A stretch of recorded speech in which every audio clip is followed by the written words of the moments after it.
Hello and welcome to Walter Doodles Art. I am Walter, and today I'm going to show you something a little bit different than what I've been doing before. These are some brushes I will be using for this demonstration, and I'll be using this stuff. It is called Magic Cloth. And what happens is you can practice with this with just water. You don't have to use any ink or watercolor or any of that. Just water. We'll be using this sheet in just a second. And here's my water. Need a little paper towel to dab with. I'm also going to paint a little bit with this. But what happens is this stuff, you can see it. I'm going to soak all my brushes except for this big one, and I'll describe them when I pull them out. But you see that they're pre-soaked, so they're already wet, but you get this water on the magic cloth, and it'll disappear. You're going to see that in just a second. I want to show you something first off that's very different.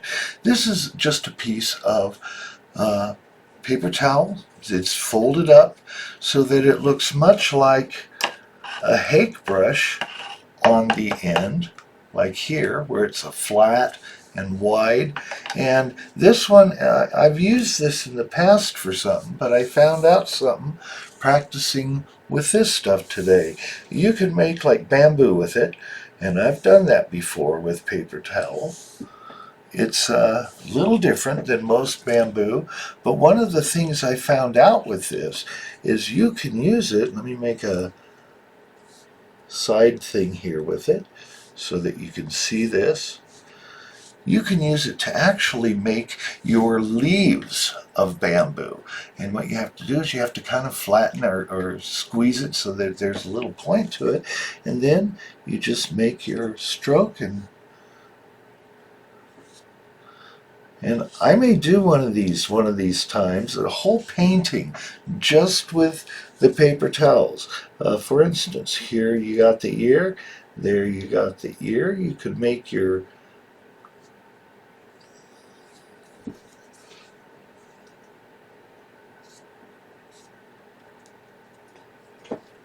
give it a little bit more water here, and you have your, but you can make like a polar bear with it. Now with this paper you got to work quickly because it dries pretty fast. And so anyway, I'm going to try that with this one of these times.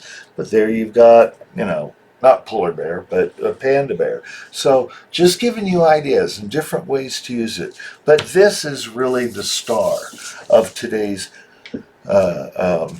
video, the magic cloth. So we're going to start with this brush. I'm just going to do a couple simple strokes. We're going to do a couple lines with each brushes, and we're going to do something called a horsehair stroke, and then maybe I'll show you some bamboo leaves with each one of these things. So with this brush, it will do line work like this, and it actually is pretty nice lines. But then when you do it on the side and do what's called a horsehair stroke, it really gives a broad, thick horsehair stroke. And there are times I may want that. Let's say I wanted to go ahead and texture up my rock faces here on a cliff. Very good brush for that. If I wanted to do some bamboo with it, turn that around so I have the dry part again. Okay, you can press it down and press again, press again, press. Do your side things, and then your bamboo leaves. It actually is not a bad one for bamboo leaves, but you got to be very careful. As you can see, I've got a split in the hairs of this one, and that's very common with this. It is also really good.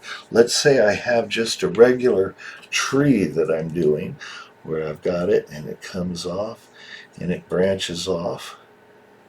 We're just going to do a couple quick branches here, and I want to do the leaves. Spread it out, pull it out, or you can just push it down, and then you go in and you can make your leaves. Very useful brush. This is wonderful. This magic cloth is wonderful to practice your strokes on. So it also gives you an idea of how much water do you need to get rid of to really get the effects that you want. Let's say you wanted some grass down there by the leaves or the base of the tree. I'm going to get rid of that one and grab my other piece here because it's completely dry. Let's go on. We're going to use the hake brush again. Bamboo, really not bad at all for bamboo. With ink, it wouldn't be quite this dark. It would be a little lighter, and you can also make it lighter just with how you do your stroke, so forth and so on. Your leaves of the bamboo. Okay. I don't really care for this one that much. I've seen some used, and they really put a bend in it to do it, and then they just make their bamboo leaves like that, but it always ends up fraying apart. However, very good brush for those horsehair type effects, the waterfalls coming down, or for grass tufts. Good brush for that. Here is the yak and goat hair brush for line work. Not my favorite. If I want to get squiggly lines where I hold it looser and I tap it with my ring finger, but you see why. This one I have never seen it just hold a really nice point. I don't think it was made for that. It does do wonderful horsehair strokes for textures. You can make little short jittery horsehair strokes. For leaves it spreads apart, or grass it spreads apart really nice, and you can get your tufts of grass. I have never really seen that it does bamboo leaves particularly to my liking, but that's me. You might be able to use it very well. It has a moderate hold on the bend when you do bend it, and that comes in really nice on the horsehair stroke, which one of my favorite strokes for Sumi painting. This is just your yak hair. Again, a moderate bend on the stroke, much like the other one, horsehair stroke. Line work, not very fond of it for that. Don't like it for the bamboo leaves. I love it for leaves in trees, like textured like that, where you got your branches coming in and you want to put foliage on it. I love it for grass work. It's a really nice brush for that. This one I've never painted with ink with it. I have practiced on the magic cloth with it. This is the rooster tail horsehair. Very delicate, very light. It's a more it holds a bend fairly well. It squigglies pretty good, especially when you're straight up and down on it. You can really get some squiggly lines, which sometimes you want. What I've discovered on this piece of material is when you spread it out, I love the weeds and grass work that it might do. This thing would be really wonderful for your pushing it in and giving yourself that very random type textures that you might want with rock. So this is the rooster tail or rooster feather. I am going to use that really soon in a painting. I'm going to show you this one, although I've only found it pretty useful with actual ink and diluted. I like it for cloud effects where you are just giving it some tone and whispery stuff like that. You talk about holding a bend, you can see it's just almost at a right angle. I have not found it very good for line work. It's just almost too delicate. I think I bought this brush just because it's a baby's hair brush. 1 year old, they would have the babies cut their hair, their first haircut, and then the brush makers would do the first brush, make out a certificate for the family, sell the rest of it.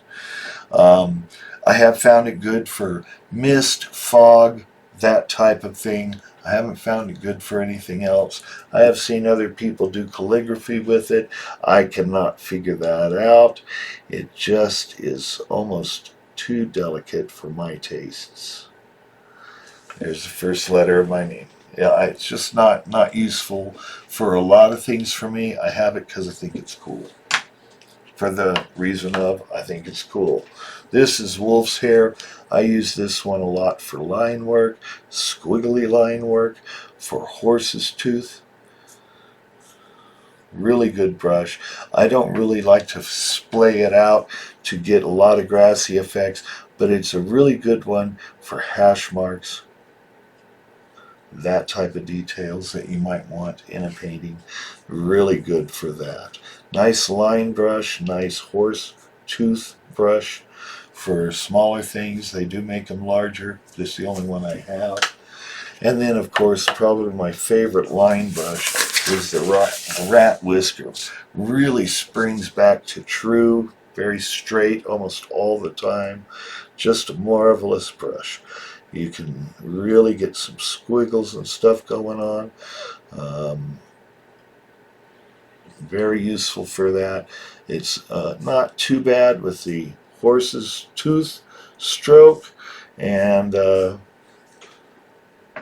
there you are. So, magic cloth. Do I think it's worth it? Absolutely. You save more ink, you save more time, it dries fairly quickly, and you can go over and over and over. I have used this for several years. You can see it's a little dirty. I may have to replace it, but I don't know. We'll see. So anyway, if you're ever wanting to see it, go to the link before. You'll see, I think the pricing is by the yard. I hope you liked this video. If so, please give it a like, subscribe. You could share it. That would help me out a lot. And give me a comment. And also thank you for those that watched all the way to the end. That really helps me out. God bless you.